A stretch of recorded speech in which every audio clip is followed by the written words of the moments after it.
Space whales? Nope, rather deal with devils. Chapter 2, Fan Fiction by Azazyel. The Gremory Peerage treated me well enough while I literally wrote an essay about what had happened and my actions that were taken in said situation. Then, with that all said and done, Rias, upon seeing my report in more detail, kicked the situation over to Sona Sitri with the excuse that she needed to focus on her new pawn. Hence, I was now sitting in front of Sona Sitri while she read the report I wrote while pinching the bridge of her nose. A fallen just killing a sacred deer wielder in the middle of the town park is a huge issue. Although I wish you instead captured her so we could interrogate her for the source of her orders or see if she was truly a rogue agent, even still, good work on killing her before she could cause more issues. Sona said wryly as she placed down the report. Sona Sitri was a rather strict-looking young woman with short black hair that hung down to her shoulders, vibrant purple eyes behind a set of glasses, and she had a petite frame that contrasted with the beauties that filled her peerage, that were all more curvy, to put it bluntly. Yes, that fallen is an issue, but I have never seen fallen running around alone, even ones that strike out from the Gregory alone. They always at least have some stray exorcists that follow them around, I said, and Sona picked up my hint and began frowning. You believe there to be a cell of fallen angels within my co-hosted territory? She asked bluntly, and I nodded, making her frown. The old abandoned church on the corner of town. Sona hissed, and then her eyes snapped to her queen, Tsubaki. Tsubaki, have our familiar scout out the area while I continue speaking to our guest. She ordered respectfully, and her queen bowed her head and left the room with a couple of the peerage members as Sona refocused on me. So I can feel the weight of the devil contracts on you. Are you some kind of contracted mage of a devil here for something? She asked, and I chuckled at that question as my bindings to my patrons were a lot more complicated than the devil's deals done here in DXD that never really amounted to much. Yeah, basically, I am here to get some space to practice my craft and get stronger so I can fulfill some missions of my own to clear said contracts, I said truthfully, making her raise an eyebrow. Sona seemed to take in me a good bit, and then she hummed before speaking. So you are not bound to said devil for whatever deal that you made. And instead, merely need to fulfill some kind of mission for whatever deal you made? She asked, smiling, and I nodded while wondering what she was getting at before she coughed. I have wards here in the room that do a number of things, like let me know if people are lying and such, which makes dealing with a bunch of students causing issues much easier. At my bemused expression, Sona coughed elegantly into her fist before she spoke more seriously. In any case, I was curious about what kinds of plans you were making for long-term goals and whether you had any thoughts on making a contract with another devil.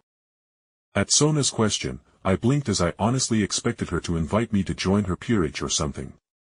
And I would have refused, as I already had a thin leash around my neck. I didn't need another one that was tighter.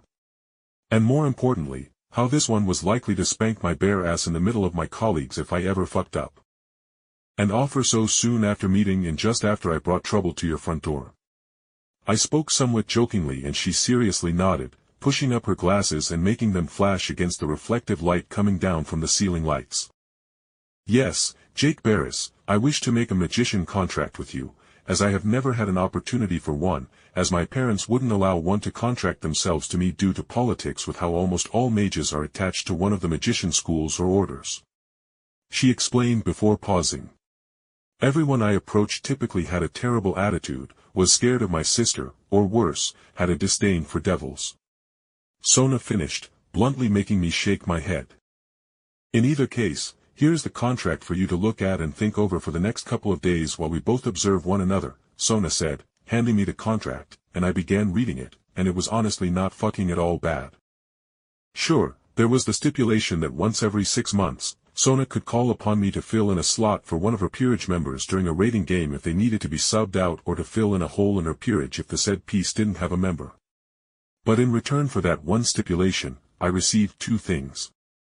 First, I received a seed of Sitri magic marking me as their contracted magician, which gave me protection throughout the underworld, and most importantly, gave me limited access to the Sitri magics of water manipulation, which I knew with my magic core I could actually gain full access to it.